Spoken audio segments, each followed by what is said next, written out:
I'm Nicholas. I'm Kevin. I'm Eli. I'm Sean. And we are Walk the Moon. And you're watching Moshcam.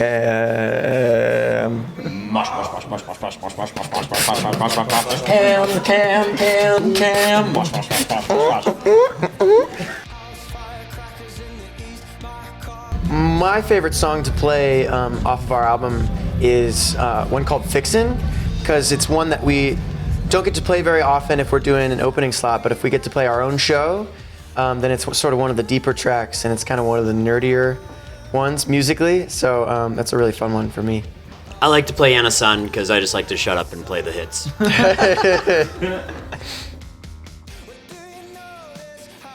An older song that I think is one of my personal favorites to play is called "Me and All My Friends." We don't play it all the time.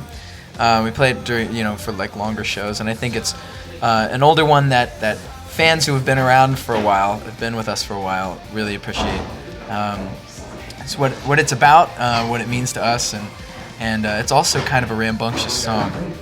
It's loud, it's fast, there's a lot of dancing, Which is exactly. There you go. That's exactly why my favorite old song is I Want, because it's nice and slow, and it gives me a chance to breathe and maybe like a chance to reach down and actually drink some water during the set, to take a nap. I take a nap. Sorry, guys. Eli has a special pose that comes out occasionally on stage. Which one is that? Is this the backbender? Yeah, this is the backbender, I think. This is the opening to car. Yeah, well, it's a move that I learned from Slash in the November Rain music video. There's like that helicopter shot where they fly over him and he's playing the solo and he's in the desert. You know? On the desert. He's in the desert, and his body is just at this absurd angle where he's like completely horizontal, and then his guitar is direct up. I don't think they can hear what you're saying. No. Oh yeah, microphone. You guys need. But anyway, that's my favorite. Can you give us a demonstration? I'm not gonna do that now. I think, I don't know if you ever look over while you're doing that move, I'm trying to mimic that move, but with a much heavier instrument, and so mine's kind of like, I can't really, and then I just give up every time. But you really pull it off well. I really think you should demonstrate. I'm not doing that. I'm not doing that. Kevin might. It's something like, You gotta keep going. Kevin's Go gonna Further. I got you. I'm stuck. Oh god. Oh, come here, baby. All right. Yeah, it's kind of an electric penis kind of thing. It's kind of like, All of my rock poses are much more like ballet moves or something.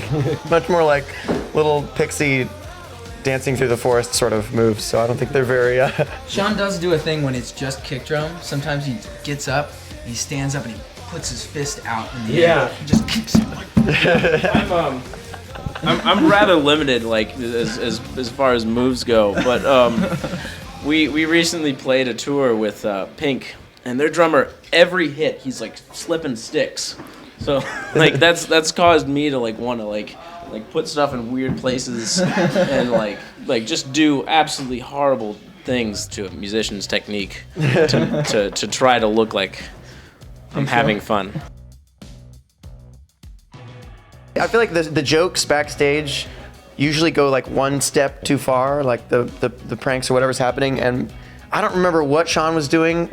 I was trying to poke Kevin in the chest. I was trying to poke him in the chest with a drumstick, and it went straight up his skull, like in about an inch into his eye. Into the eye socket. I think there's still something. There was a thing on my eye. I think it's still there. Yeah, it's still a It spot. kind of looks like an insect bite on his eye.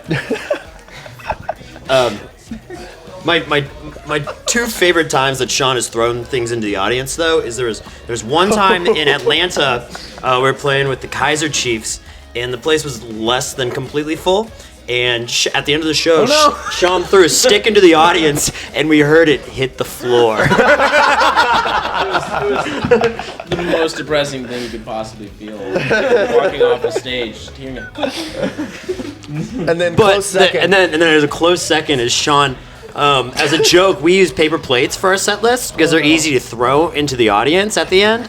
And so as a joke, we had put a piece of deli meat and a piece of cheese on Sean's plate, and Sean threw this plate into the audience without removing the meat and cheese. So you just see this deli meat flying through the air. And Like landed chick in on the some face. girl. It was. She's like, meat. It wasn't like a big place. It was like maybe like a small basement place where like there was like maybe 50 or 60 people there. We are constantly trying to get Mila Kunis backstage. She is on her list. Mila Kunis, Amy Rossum, and Topanga. Topanga. From, Whose name we still refuse to learn. yeah, we don't know. I'm sorry. But one time, recently actually, we were playing in Austin, Texas, and we got those 3 actresses. They had got backstage and they had posted posters of each of them backstage. So that's the closest that we've gotten. 2D is still accessible. 2D 2D versions. for my 2D heart.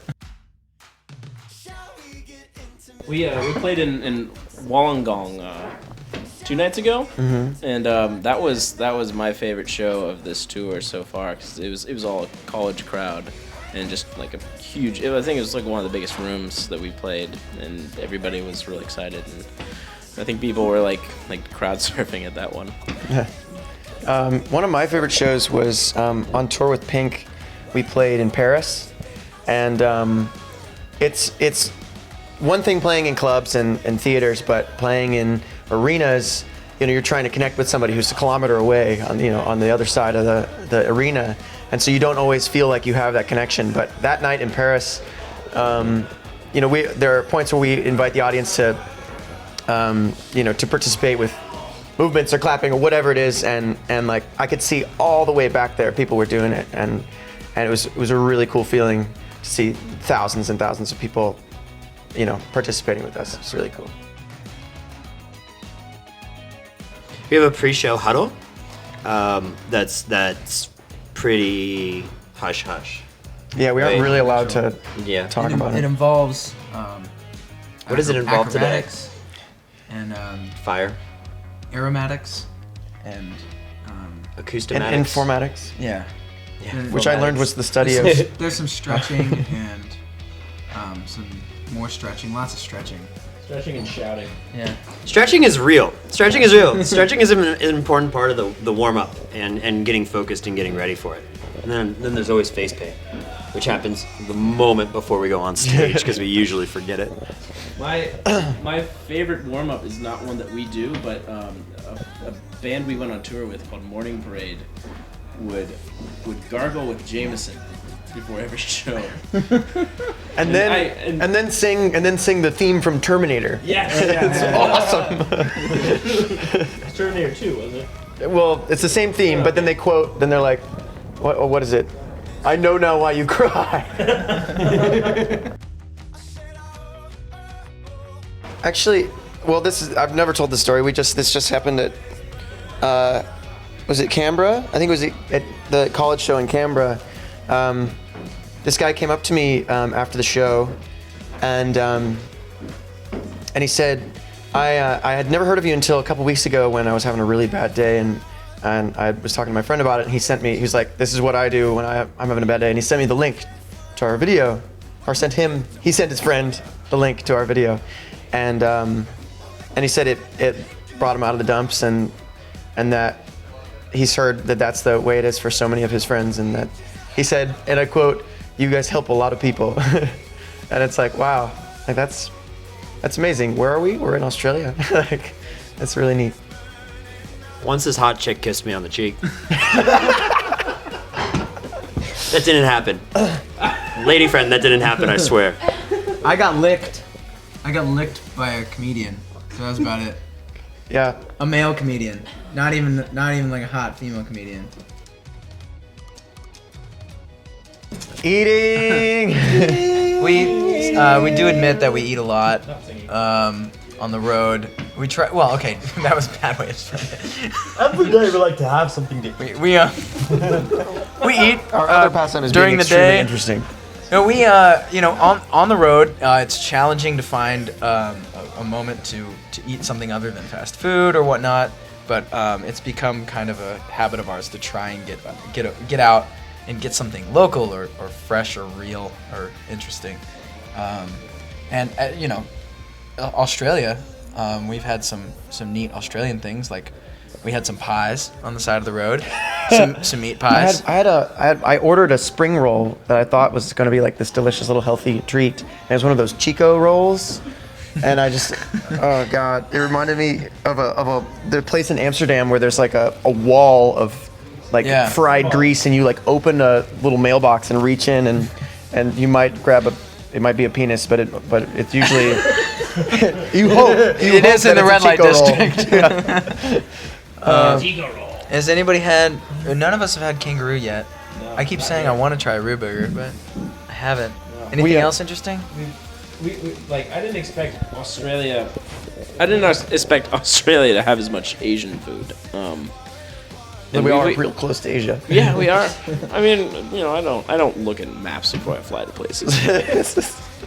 I'm above that, man. I'm too cool. Yeah. I thought Asia was over here, and then Australia was down here. Antarctica's somewhere up here. Right, Antarctica. Yeah, I have had the best That was pho. a map joke for everyone. Thank you. Had a lot of fun. Had a lot of. Yeah. Pho.